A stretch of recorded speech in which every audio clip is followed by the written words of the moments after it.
Dear society, मेरा सवाल आप सभी से है। समाज किससे बनता है? ये सोसाइटी किससे बनी है? हम जैसे लोगों से, हमसे मिलकर ये समाज बना है। लेकिन उस समाज में बेटियों का स्थान कहाँ है? ये सवाल इसलिए भी है कि पिछले कई दिनों से निक्की हत्याकांड के बारे में आप सब सुन रहे होंगे।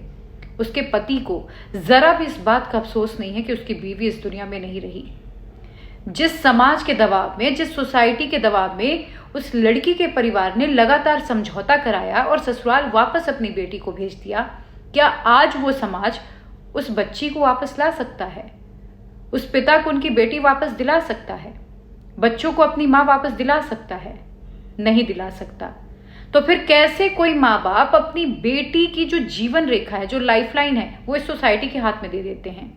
ये सोसाइटी क्यों अपने बेटों को नहीं सिखाती है और अपनी बेटियों को भी क्यों नहीं सिखाती है कि भले ही तुम्हारी डोली यहां से उठ रही है, तुम जब चाहो, ये तुम्हारा घर है, तुम उसी सम्मान के साथ वापस आ सकती हो।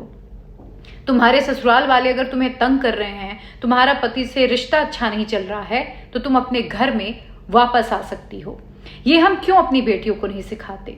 और हम अपने बेटों को ये क्यों नहीं सिखाते कि वो किसी के घर की बेटी है? वो तुम्हारे भरोसे इस घर पर आई है, सिर्फ दहेज की लालच में उसे मार दिया गया।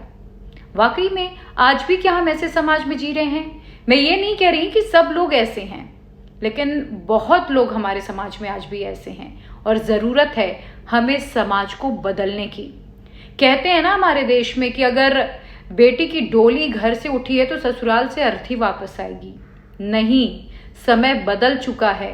बेटियों को सिखाइए कि अगर आपके ऊपर अत्याचार हो रहा है, जुल्म हो रहा है, तो आवाज उठाइए, उसको सहिए नहीं, उसके खिलाफ बोलिए और अपने बेटी को हौसला दीजिए कि आप उनके साथ खड़े हैं। मेरा सवाल माँ बाप से भी है कि जब आपकी बेटी आपको हर चीज बता रही थी, उसके साथ किस तरीके से टॉर्चर हो रहा है, दिक्कतें हो रही हैं, माँ बाप ने समाज के दबाव में आखिर समझौता क्यों किया? क्या माँ बाप को वापस उनकी बेटी मिल सकती है? नहीं मिल सकती है। माँ बाप को कहना चाहिए था कि ये तुम्हारा घर है, तुम यहीं रहो, हम तुम्हारे साथ खड़े हैं, हम तुम्हारे अपने हैं। लेकिन इस समाज के दबाव में माँ बाप भी झुक गए। अब समय को बदलने का वक्त आ गया है। मरी हुई बेटी की लाश लेने से अच्छा है अपनी जिंदा बेटी को, अपने तलाकशुदा बेटी को अपने घर पे बिठाइए, अपने घर पर रखिए, वो आपका खून है।